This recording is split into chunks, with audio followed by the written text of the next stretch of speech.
Hello and welcome. I'm Dr. Eli Camp, and this is my podcast, Vital Wisdom. This is where I talk about health, wellness, raising children, homesteading, and lots of other topics, all from a vitalistic perspective. I believe the body can heal itself if it's given what it needs, is not poisoned, and if the innate healing ability is supported and not suppressed. It's my intention to bring what I have learned in my life, especially in the 24 years that I've been either training or practicing to be a physician, to help you be your own best doctor.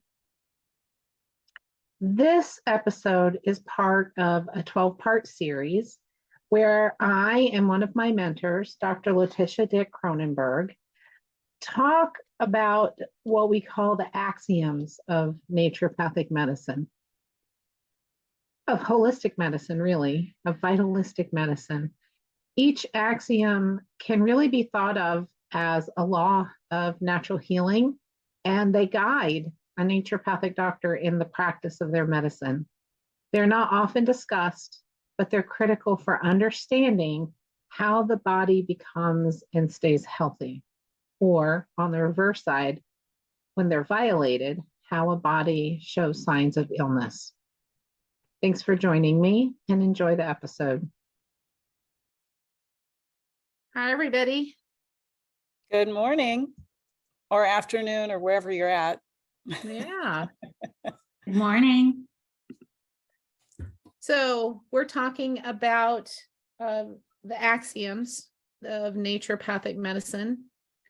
And today is the law of suppression. So welcome. This is the Vital Conversation, and it's Dr. Letitia Kronenberg and me, Eli Camp. And that's what we're talking about today. I'll give you the floor. Okay. Well, thanks, Eli. It's always a pleasure to do these with you. And I'm really excited that we get to do this series because this is where it's at, right? This is the law of nature and how we work with the laws of nature and how we see our patients in this scheme, right? Suppression is the third axiom we're talking about today. I'm going to start with a quote from Louisa Lust. And this is a quote that is in the Nature Doctor's book. If you have that book, it's really a historical, neat archive of our previous physicians. And I love using this quote. I use this all the time when I teach constitutional hydrotherapy courses. Louisa Lust, she was born in 1868, died in 1925, and she was the wife of Benedict Lust, father of naturopathic medicine.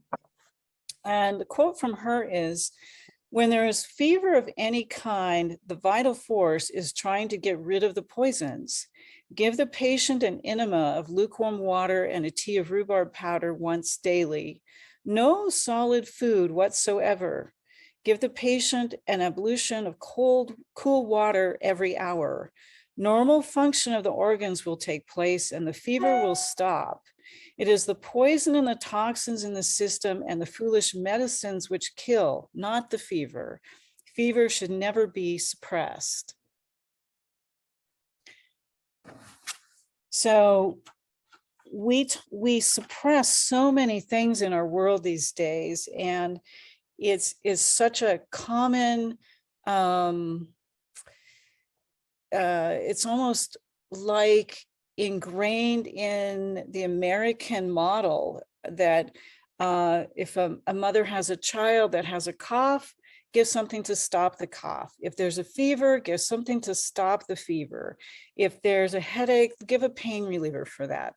So it's such a thing. Well, I don't want my child to be in pain, so we have to give them something, right?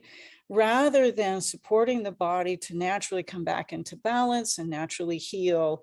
And it's a fear-based medicine that is ingrained in this allopathic approach that's ingrained in Western medicine, that is fed to us through television commercials. It's fed through us through this whole dynamic of going to a doctor and getting a pill to fix a symptom.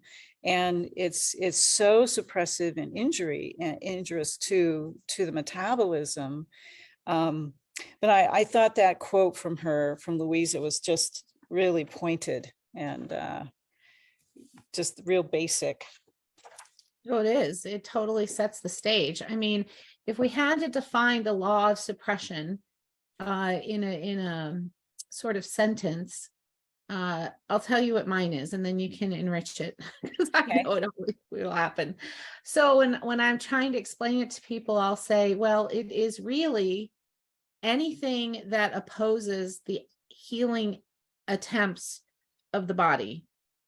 When you oppose the body's healing attempts, that is the beginning of suppression. I'm Right. sure that, we could go into more depth on that, but really, if you boil it down, isn't that where it is, at least where it begins, right? We know there's lots of ways to suppress, but you oppose what the body is in its innate wisdom, the vis medicatrix naturae, right? It knows, right? And if we oppose that, that's the first step of suppression, I think. What do you think? Yes, we've stopped the body's wisdom.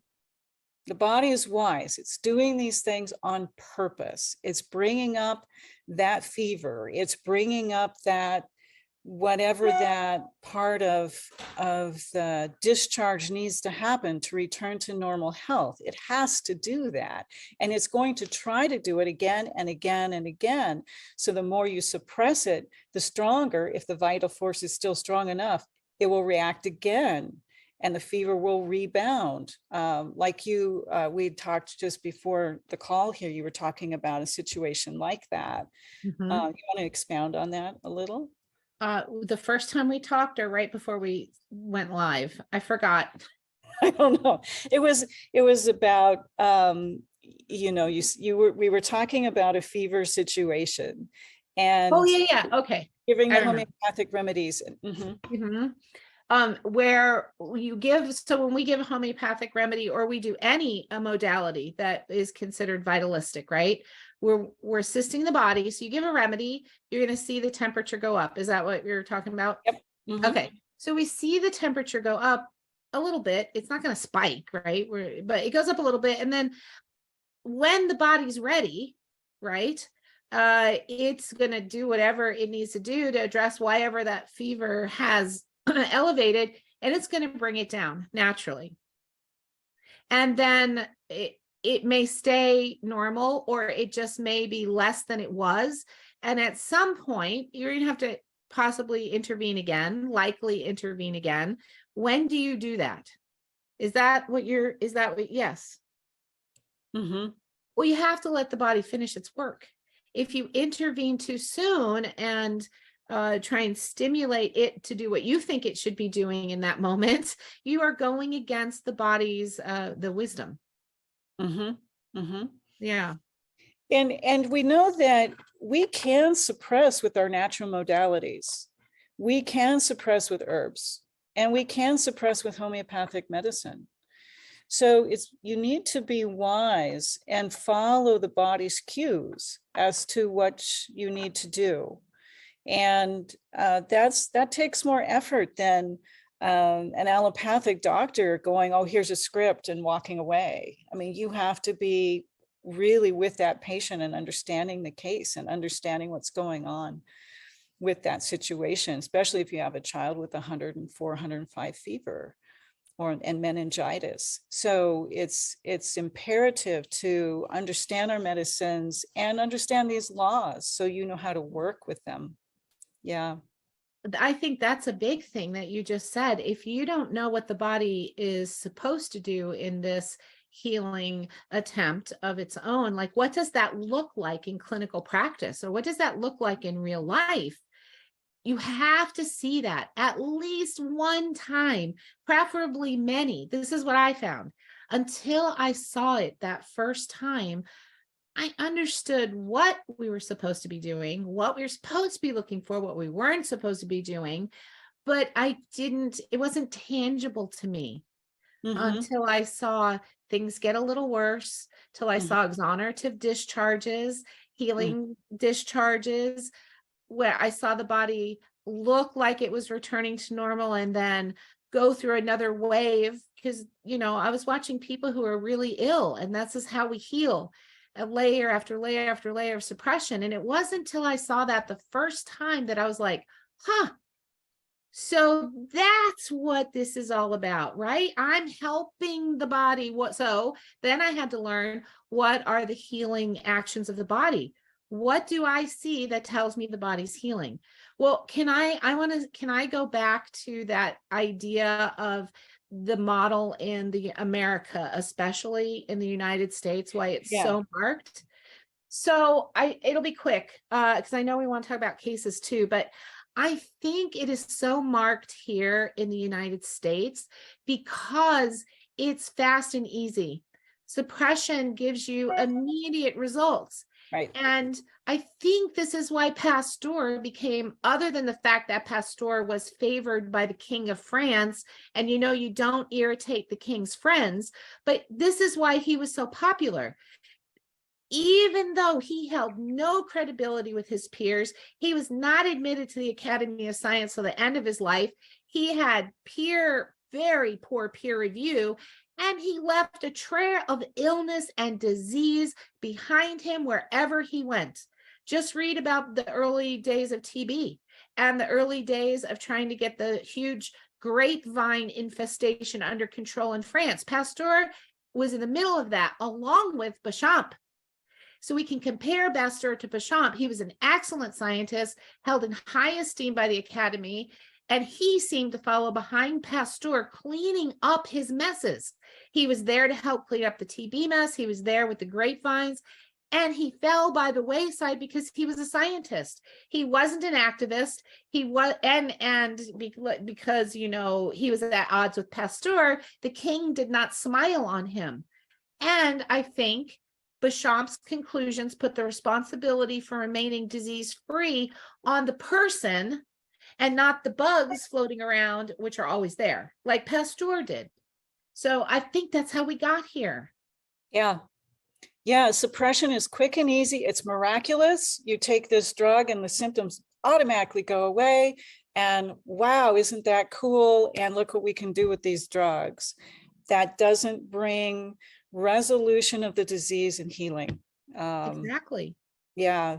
And I think what you and I were talking about earlier was that, before the call, was that most of the work we're doing is undoing all this suppression in our cases, our patient cases. It's like, well, how many surgeries, how many drugs are you on now? You're suppressing this and you're suppressing that and you're suppressing this. Now what do we do? And it's really hard to even see a clean homeopathic case because we're spending, working with, well, that's a side effect of this drug, and this is a side effect of that drug. And, most of my time is spent getting people off these drugs and getting them healing with hydrotherapy and things. And then you can see the remedy picture. Then you go, this is the situation, right? Yeah, suppression is so bad. In the early part of your practice, or even in your dad's practice, was it less unpeeling the suppressive stuff? And like in the last 5 or 6 years, to me, it seems like either people are becoming more aware that this is a thing and they're trying to figure it out for themselves, or we're seeing the long-term results of pharmacy and this kind of medical approach. Like, but mine are so many these days.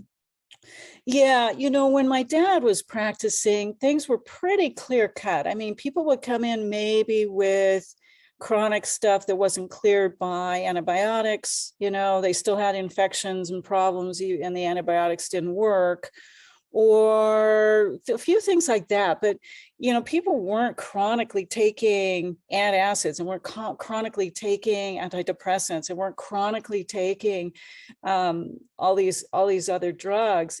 Now people come in to see me, they're typically on 3 to 5 medications. And proton pump inhibitors and something for sleep and something for, all these things. And it wasn't used to be that way.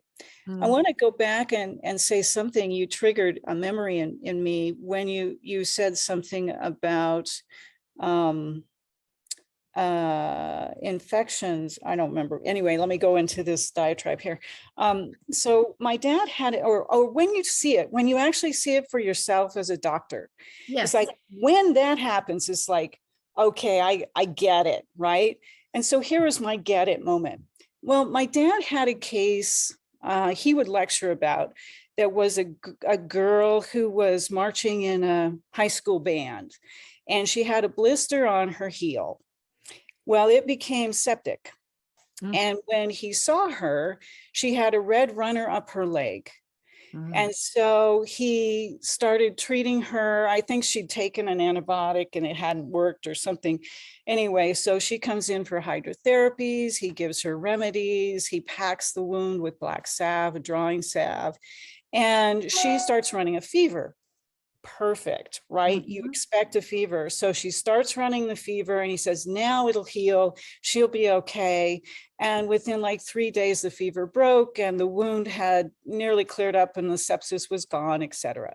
So I had that case in mind when I had this girl come into my practice, and the mom said, we've been to urgent care, and she's a dancer. She takes dance classes, and she was dancing around her living room, and they have fairly shag carpet, and she stepped on something barefoot and it went up into the heel of her foot. Well, they'd gone to urgent care and they had tried to get this out, whatever this thing was that was jammed up in her foot. And they go, well, we can't get it out, but here's an antibiotic and you have to go see a foot surgeon. Well, the foot surgeon says, well, we're going to lance her foot. We're going to, really destroy that muscle. And she'll probably have a problem with her foot all her life because we have to cut this open. And the parents were like, we're not doing that. So they come to see me. Well, at this point, there's a septic wound, this big on her heel. The foot is swollen and hot. She can hardly walk on it. And there's still something jammed up in her foot and the heel. And she's got a small red runner up the leg. And I'm like, okay, obviously the antibiotics aren't working anyway, but finish the course because we don't want you to be resistant. So finish the course, but let's start treating you. So I had that case of my dad's in my mind, and without that courage, without that knowing that he had treated this before, I can treat this too, right? So I'm like, I've never done this. Okay, let me try this. So we're doing hydrotherapy. She's doing cold socks on the foot at night. I give her homeopathic letum. I gave her silica to eject whatever that was. We were doing black salve packs as a drawing pack to pull whatever that thing is that's stuck up in her foot. And really within 24 hours, she starts a fever. And I told her mother, she's going to start a fever. Don't suppress it. Don't take aspirin. Don't do anything. Please let the fever go and get her in here every day for hydrotherapies. I want to be monitoring this infection. And I had, made a little line with a Sharpie on her skin where her, sepsis was, or the redness was. And so she runs a fever, it goes about 103. That's great. This is fantastic. I'm so glad this is happening. Encouraging them, keep going with this, keep fasting her until the fever breaks, just give her water, keep doing the remedies. 48 hours later, the fever's broken. There's no sepsis. There's just a little bit of pinkness around the wound. And the girl comes running in like nothing's happened and full weight on her foot and everything. I'm like, you're not out of the woods yet. Okay, you still have something stuck in your foot. So, and she goes, but I want to go back to dance class. I said, you can't go back to dance class. You have something stuck in your foot. So don't do that yet. And so within 3-5 days, she's doing great. And she's, driving her parents crazy because she wants to start dancing again and stuff. And I discharged her from care, but I told the mom, I said, whatever that is going to come out. You keep taking the silica and let's keep doing the black salve, and it's got to come out soon. you know, it's close, it's coming out soon. I still couldn't visualize it, but it was coming out. And so the mom calls me, and maybe this was 2 weeks into the procedures. She calls me and said, so yeah, I pulled out a straight pin. It was a 2-inch or 1.5-inch straight pin got straight up in her heel. But, you know, suppressing that situation, suppressing the fever or suppressing the body's wisdom to eject that substance in her foot. I mean, you know, she would have gone through major surgery, probably rounds and rounds of antibiotics, just constant. I mean, it would have just been a mess, you know. And here it was within a week. She was fine. She just had this thing in her foot. So, but that's yeah, that was it's interesting when you have the experience and you know you can trust the vital force to do these things. It can do these things. It really can. And so you try very hard not to suppress. And there is a difference between palliation and suppression. So we can palliate without suppressing the vitality. So know that that's a thing too. So yeah. So I'm wondering if, because I know when I first got it, and then, you know, it completely changes how you treat people, right? Yeah. Right? Okay. So I used to, when I first got out of school, even before school, because I was a herb nut, you know, herbal medicine nut, I would use things like a cough. I wanted to touch on these other ways we suppress. So an herb. And I would always go to the herbs that I read about or were in my little books to stop the cough. So if it's a wet cough, this, or a dry cough, that.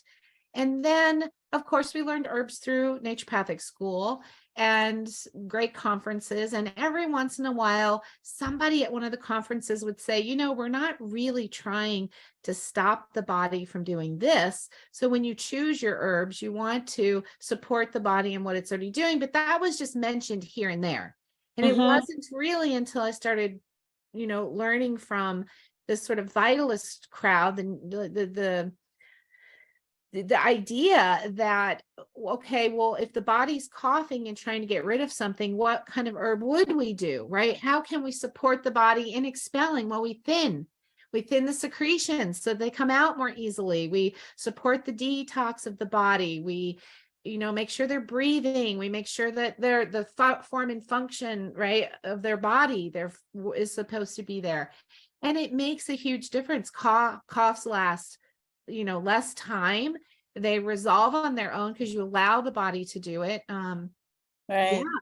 You Or open hydrotherapy. you open the emunctories, right? Yes. Open the emunctories, right? Yeah. So that can happen. So Yeah. I wasn't poisoning the body with pharmaceuticals or lab-made medications when I was trying to stop the cough, but I certainly wasn't doing that, assisting the body to heal itself. I was suppressing. Yeah, you're using herbs as a drug. Yeah. Yeah. Yeah. And that's common. I mean, herbs are drugs. That's initially where drugs come from. Right. And so you need to know if you're using them to suppress, are you using those herbs to palliate, which needs to happen to help that person out of suffering? Or are you stimulating? Are you opening emunctories? Are you activating those pathways of elimination and allow the body to restore back to health? That's critical, I think. You know what I went over last night with the crowd I'm doing homeopathy chats with is the primary and secondary response as a way, right? As a way to remind folks that we're looking for that thing that will stimulate the body so the fever goes a little bit higher, or the cough gets a little more intense, or the headache gets, you know, a number higher, right? That what will do that? And then the body kicks in and it starts to correct. And so I went over that primary, secondary, whereas in the allopathic approach, you give something and the primary response is for that response to be low. So in case of a fever, boom, it pushes it down. Or in the case of a headache, it numbs out the pain. But that's that's not, you want to flip it around and do it. We want to do it the other Yeah. way. You didn't resolve the headache by just taking the pain away. The Yeah. problem's still there. You just can't feel it to that extent, right? Yeah. Yeah. Well, I'm gonna quote Lynn Lahr here real quick, and then I know you have another case or you wanted to present here, and then I think we'll have time for a Q&A. So Lynn Lahr, I was just flipping through this morning thinking, what did Lynn Lahr say about suppression? And it's all through the book, so it's hard to say like one particular chapter here because it's in everything Lynn Lahr says here in the book of philosophy. So I have the old book, volume 1, philosophy. I'm jealous. Of Lynn Lahr. And so this is chapter, what is it? Chapter 9 on inflammation. And he starts off with the story of inflammation according Orthodox interpretation. And so he's talking about microscopy and probably Pasteur's issues and things like that. But let me go to this is a long paragraph. So let me just read this part. It must further be seen that the growth and development of bacteria and parasites is inhibited and finally arrested by their own waste products. We have an example of this in the yeast germ, which thrives and multiplies in the presence of sugar in solution. Living on and digesting the sugar, it decomposes the sugar molecules into alcohol and carbonic acid. As the alcohol increases during the process of fermentation, it gradually arrests the development and activity of disease germs and parasites. They produce certain waste products that gradually inhibit their own growth and multiplication. The vaccines, serums, and antitoxins of medical science are prepared from these bacterial excrements and from extracts made from the bodies of bacteria. In the serum and antitoxin treatments, therefore, the allopathic school is imitating nature's procedure in checking the growth of microorganisms. But with this difference, nature does not suppress the growth and multiplication until the morbid matter on which they subsist has been decomposed and consumed, and until the inflammatory processes have run their natural course through the 5 stages of inflammation. While serums and antitoxins given in powerful doses at the different stages of diseases may check and suppress germ activity and the process of inflammation before the later have run their natural course and before the morbid matter has been eliminated. That's suppression. You have suppressed that morbid matter into the tissue. And now the disease changes. Now you don't just have the strep throat. Now you've got the heart condition and everything else that goes with it, right? So besides that, these powerful poisons cause permanent injury to the cells and tissues and organs of the body, which frequently results in a serious chronic after effects or the mysterious sequelae of medical science. There is no excuse for resorting to these doubtful and dangerous agents in the treatment of inflammatory processes when nature cure methods will produce satisfactory results in a simple, natural way. I'm so glad we recorded that. Right?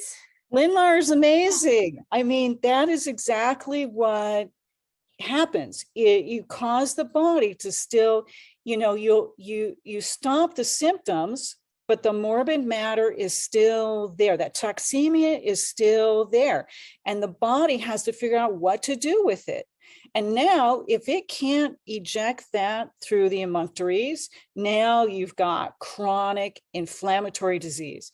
Now you have to treat an arthritis, or now you have to treat a chronic lung degenerative emphysema. Now you have to treat cancers or tumors, because the body then has to store that toxin somewhere. It can't live with it there, so it puts it somewhere, right? And so that's what causes chronic disease and degeneration. So I encourage you guys, if you've got Lindlar's book, read chapter 9 on inflammation, because he also talks about the 5 stages, which he calls incubation, aggravation, destruction, abatement, and reconstruction. It follows very closely Dr. Jared Zeff model of healing, where you have an irritant, you cause an inflammation, you have a discharge and return to health. So it's yeah, it's so cool. The body is amazing. Yeah. Not just the body. Life, the way life was put together is so amazing. You know, we're taught that the white blood cells and the immune system and the supercharged soldiers come running through our body and gobble things up. And they do. But there's a mechanism under that in the, like what Lindlar just said, the organism living its full life cycle. It's a self-limiting life cycle. Then what's left behind, you need to have, I think, a vibrant immune system coming and cleaning things up and moving things out. Right. Right. You got to move out the dead bacteria. You have to move out the diseased tissue. And if you don't allow that to happen, you just compile the toxemia.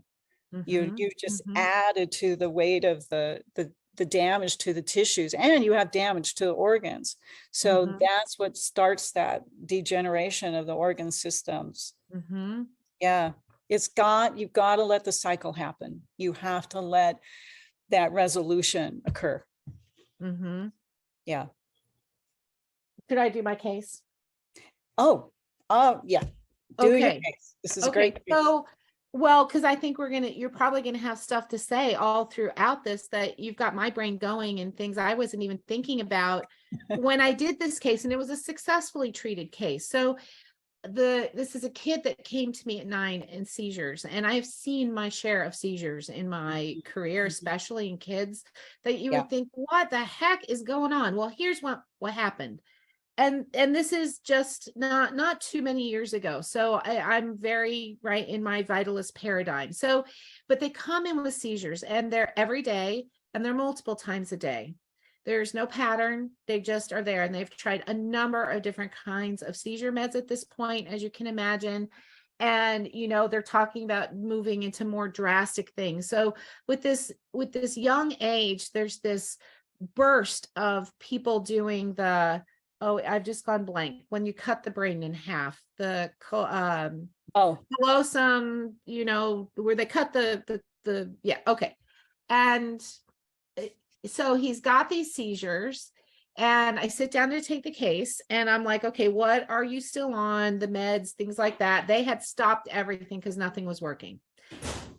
And they were afraid they were like hurting him. Right. Okay. Well, thankfully they came to that realization when they did. So this kid starts out life with eczema. And for many of us, especially folks who've been in practice a long time, I know that you're going to recognize this pattern because we see it. So eczema, and what happens? So he's doing something, he's exposed to something, or the body is expressing something internal that needs to come out. And he had eczema from like a month old on. And so what did they do? Well, they do what every good pediatrician does, and they settle mom and dad's concerns down by giving a little steroid cream, so hydrocortisone, and oh my goodness, the eczema goes away almost overnight, and it doesn't seem to come back, right? But about a year to 18 months later, I forget the exact time, little baby is having serious ear infections over and over and over and over again. So what do? Well, they do an antibiotic, and because they're so inflamed, they do a little bit more steroid just to calm things down. So painful, whatever. They're using fever suppressors because with the ear infections, the kid's getting a fever. And this is young, right? So he's not even 2 years old yet. Oh, wow. Yeah. Right. So by 3, now we have suppressed complex disease in a 3-year-old. Yeah. Eczema, ear infection, all those microorganisms that were flourishing in a system that was conducive to their growth, are now moved deeper into tissues. What does he get? You know, right? He gets bronchitis. He gets by 3.5, he gets the worst case of bronchitis anybody's ever seen. He's on massive antibiotics, steroids again. Then he gets that turns into pneumonia, and he's in the hospital for like 45 days because he keeps crashing. Gets out. He's had, I can't tell you how much steroid and antibiotic heavy duty stuff.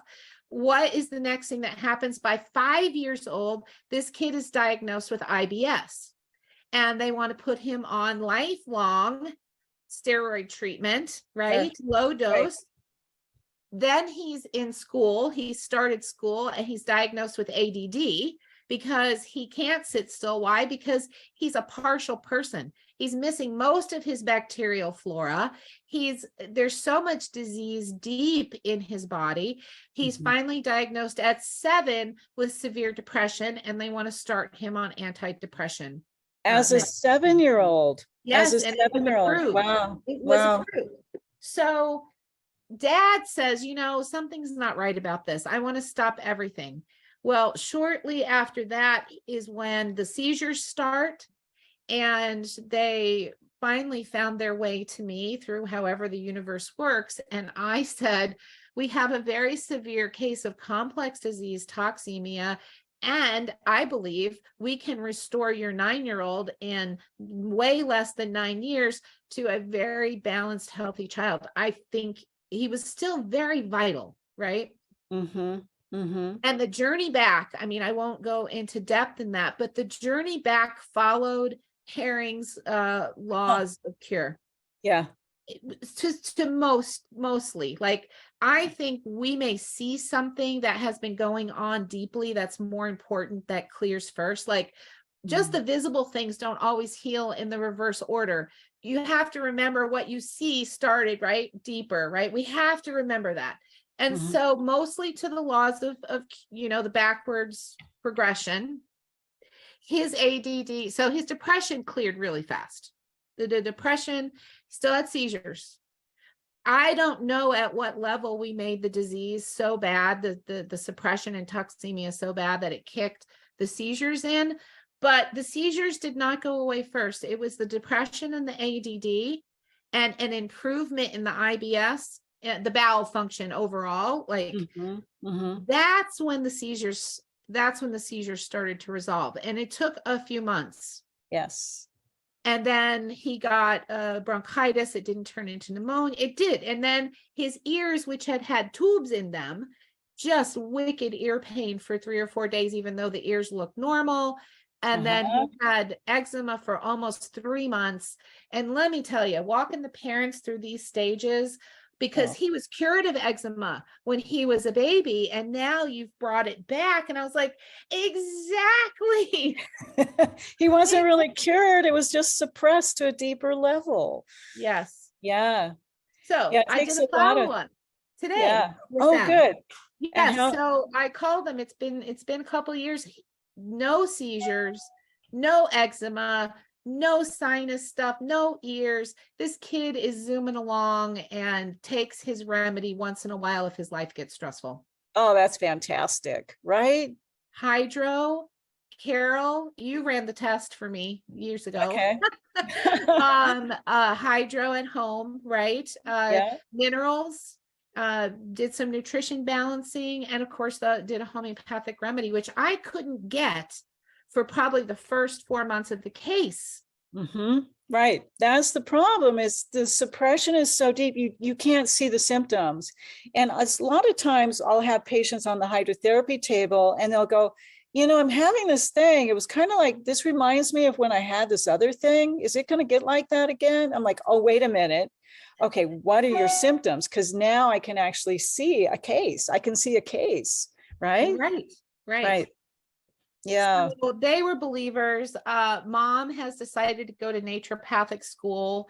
Well, she's been there a year. You might imagine what our emails are about. But I just encourage her, get the basics, get the science, learn the modalities. And when you get out, just plan to spend a year doing some rotations with people, and Yep. you'll be fine. You'll be fine. Yep. And yeah. Yeah. Wow. Yeah. How cool is that? Oh, that's what our medicine's about. It's about restoring health in these people. You know, my husband jokes and says, why just pick up a starfish and keep throwing it back in the ocean one at a time? It's like, well, yeah, I'm going to keep throwing a starfish back in the ocean because Yeah. what else? You know, we have to restore these people back to health and save who we can and bring our wisdom to them, because we're so needed in our world these days. Naturopathic medicine is critically needed in our world these days. Mhm. Yeah. It is. Yeah. Yeah. Wow, that's a great case. It's, well, for me, it was reaffirming what I'd learned at this point, is that suppression can cause serious illness, right? Yeah. Who would have thought using steroids on eczema could end up with severe seizures where they're considering cutting the brain in half? Oh my God. Right? Right. Yeah, no, that's the medical mind. That's the medical allopathic theories in clear practice. You Mhm. know, Jim Sensenig would say that the medical profession has not advanced in 200 years. Mm. They have different, you know, modern technology, but the philosophy and the basics of allopathy has not advanced at all. They Mhm. still want to cut things. They still want to poison things with with poisonous medications. They still want to suppress, and if things don't work, we'll just cut those troublesome body parts out, as Rick Kirshner says. So Right. it's they have not advanced in medicine. We have not had a major advance in medicine in 200 years. No, and they're thankful. We're thankful, right? I know I'm thankful for some of the modalities or the therapies that they have at their disposal that can preserve life that might otherwise end prematurely.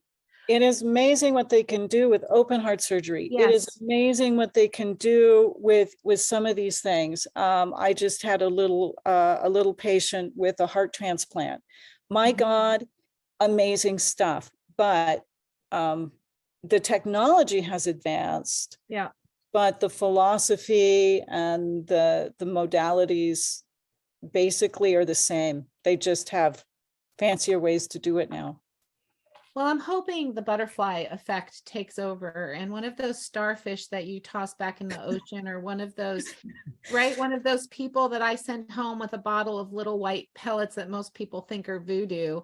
Something is going to awaken within allopathic traditional teachings, I think, at some point, like the pendulum. It's Yeah. got to come back to center. It has to, because otherwise they're going to kill everybody on the planet. So, I mean, we've got to hopefully see that butterfly effect where they understand what we're supposed to do is assist the body in healing. That's the core right there. That suppressive disease, suppressing illness ultimately kills, and it's not worth the momentary discount price of effort, right? To get what you want. Right. I'll illustrate a very severe situation of suppression. And this is actually one of Dr. Jared Zeff's cases, and he lectures about this. And I might be getting some of these details wrong, but I'll kind of paraphrase. So he had a patient with lung cancer, metastatic lung cancer. And he was working with this man with hydrotherapy, the Carroll food intolerance diet, doing homeopathy, bringing the vitality of this metabolism up and running. And the man would periodically run low-grade fevers. And Jared counseled him, when you have a fever, you fast, you do not suppress this fever, the body's working on this. And this had been going on for a couple years now, I understand. And as they were going through this process, the metastases were dissolving. The tumors, the primary tumors in the lungs were going away. And Jared had X-ray images or MRIs of the progression of healing of this person. and he's getting better and better, but he still intermittently gets these fevers, these little healing reactions. The vital force is bringing up the vitality, taking away the toxemia, correcting the metabolism and healing the condition, right? And so apparently it was the holiday times, and there was either Thanksgiving or Christmas, and a lot of family and relatives were around this man, and he got one of these fevers. And he says, no, I know what to do. I'm just not going to eat. I'll just fast. I'll be okay. I'm fine. Really, I'm fine. But there was a family member who was highly concerned. It's like, well, you can't have a fever. You have to stop that fever. He's like, no. This is what I do and I'm fine. But the person was very persuasive and got everybody up in a tither around him. It's like, well, you have to treat that fever. You know, that's a problem. You got to treat the fever, suppress the fever. And so he gave in, and he took an aspirin or a Tylenol. And I don't know which it was, but he took something to lower the fever. And the fever came down, and they proceeded to have their Thanksgiving or Christmas dinner or what have you. And then within 24 hours or so, he's calling Dr. Zeff and saying, listen, I'm not feeling so well. And Jared said, what'd you do? What happened? Well, I took an aspirin and suppressed the fever. Jared goes, start hydrotherapies right away. Let's get you a remedy. But within 48 hours, he was in the hospital. Within another day, he had died. Oh my gosh. So the thinking is, when the body has that much, this is that conservation of energy thing we were talking about, when the body has that much power, a vitality focused on that healing process, you are healing cancer, by God. It was recorrecting the imbalances. It was pushing those toxins through. It was bringing back that acute inflammation and slowly processing that and returning balance back to health, balancing health. When you have that much vitality going into that one particular way and you stop it, it puts the body into shock. And Jared couldn't pull the patient out of that. And so I really bring this to my students when I teach with the constitutional hydrotherapy course, is that, you know, you can suppress it with very simple things. That situation could have even been suppressed with herbs. You know, that person's fever could have been suppressed with herbs. And so you don't suppress when you have an acute reaction or the vitality is showing that it's returning the body back to health with that elimination process of that fever. Don't suppress it. You've got to work with it. Mm-hmm. So that was a very, very sad situation. And That's yeah. when I get really angry.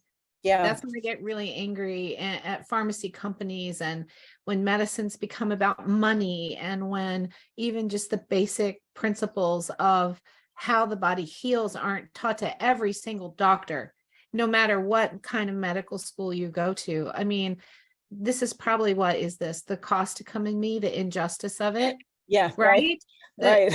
Well, we all have pieces and parts of the remedies, but I get really intensely sad for people out there who are just doing what they think they're supposed to do. They're doing what their healer is suggesting or what they've read on Dr. Google. They're just trying to do their best. And yet, because this very simple idea of don't suppress illness or you're going to get really sick is not shouted from the rooftops. No, and in fact, the opposite is promoted. You know, the Yes. opposite is promoted, just to the point that even a young mother knows, well, I need to suppress my baby's fever with the baby Tylenol.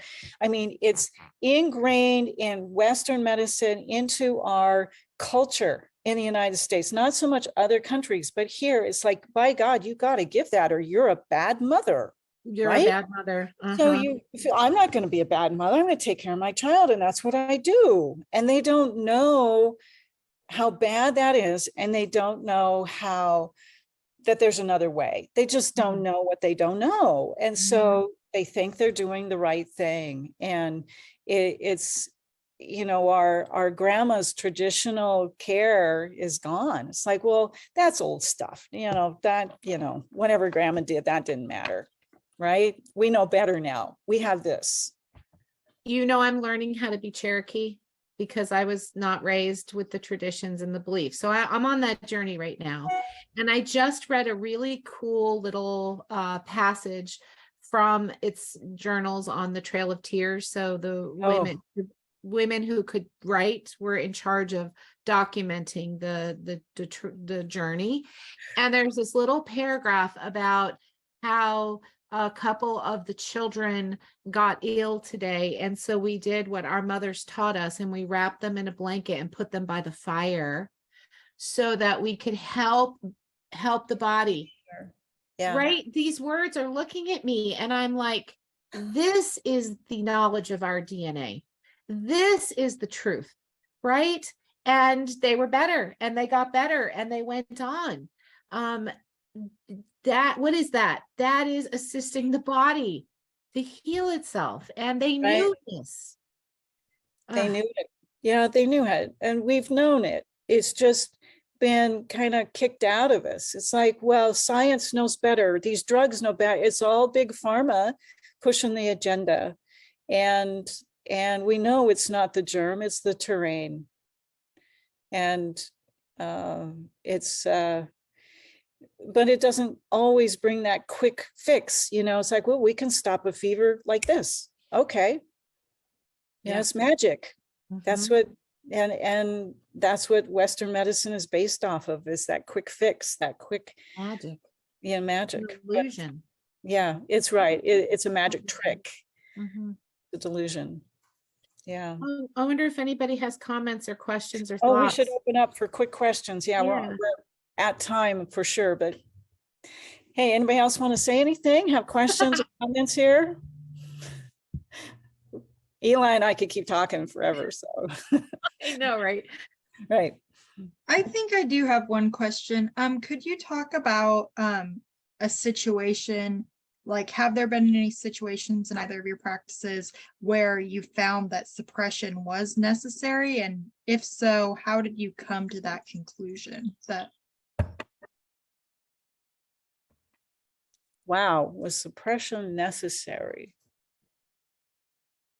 Yeah, well, I could use my personal case if that's okay. I have many of them in practice, not many.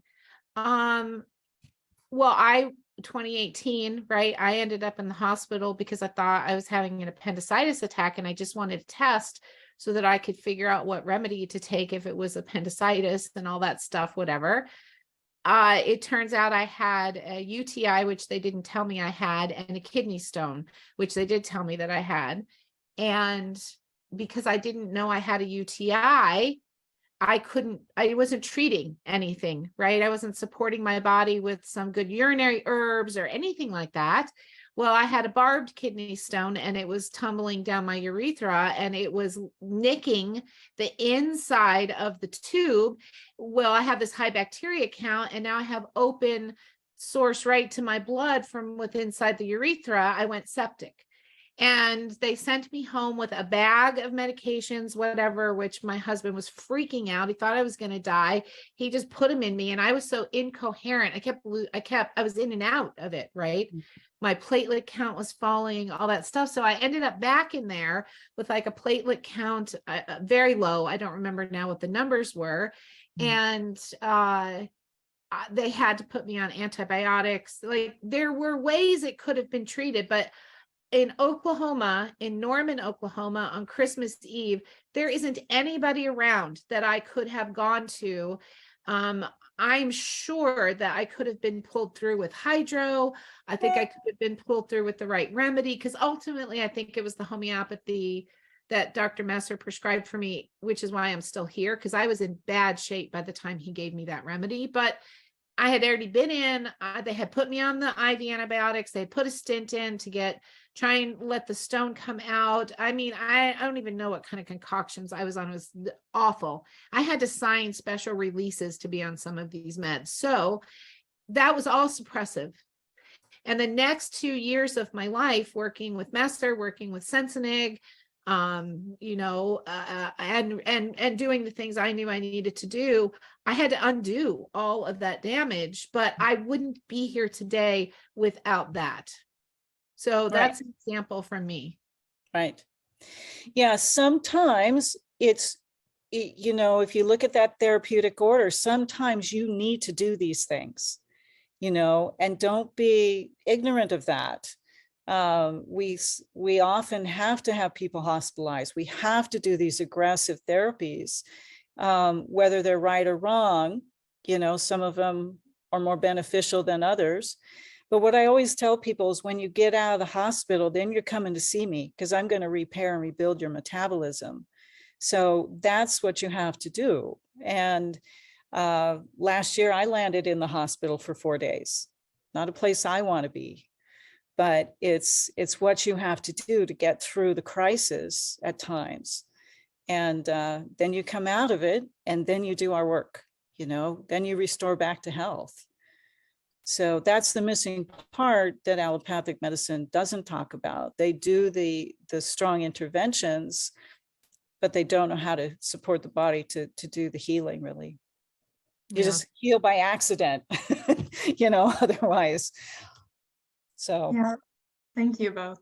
That's well, helpful. I can think of just quick things too, like if somebody's temperature was so high, 106, 107, something like that, and mom and dad are absolutely freaking out, I very well might say, okay, we have to do this, but let me tell you, the minute we do this, we've just doubled the time to get better. If we can make it through this little blip, it's going to all be over really fast. But if you can't handle that emotional wave that you're going through in this moment, whether it's for your kid or for yourself or for someone else you care for or love, sometimes for the mental state of being, I have said, oh, we'll do this. We're suppressing, and it's a longer journey, but I'm not sure you're going to make it if we don't do this.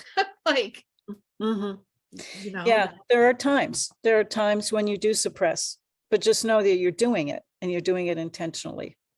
And then you have to fix that later. Yeah, don't ever leave it suppressed.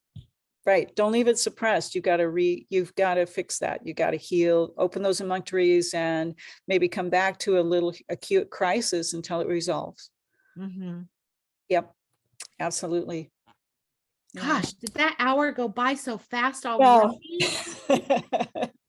Holy I know. Well, next time we get to talk about the doctrine of snowflakes, which I think is really fun. So, or what we call it, individuality or individualization. So thank you, Eli. I appreciate it. It's been a lot of fun. We're going to do it again. Absolutely. So I hope everybody has a great day, and we'll see you next time. Thanks for joining me today.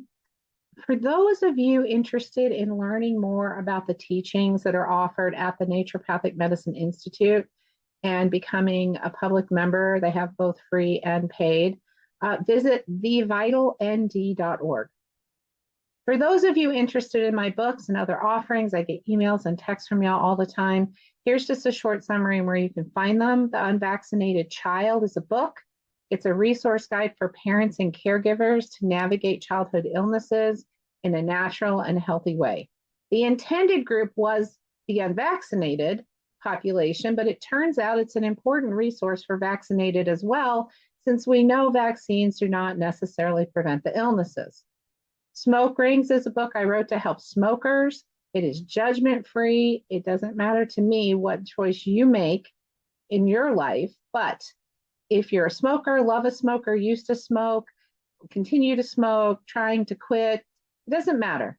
This book helps you be your healthiest version along any step of the way. My most recent book, Homeopathy, A Foundational Approach.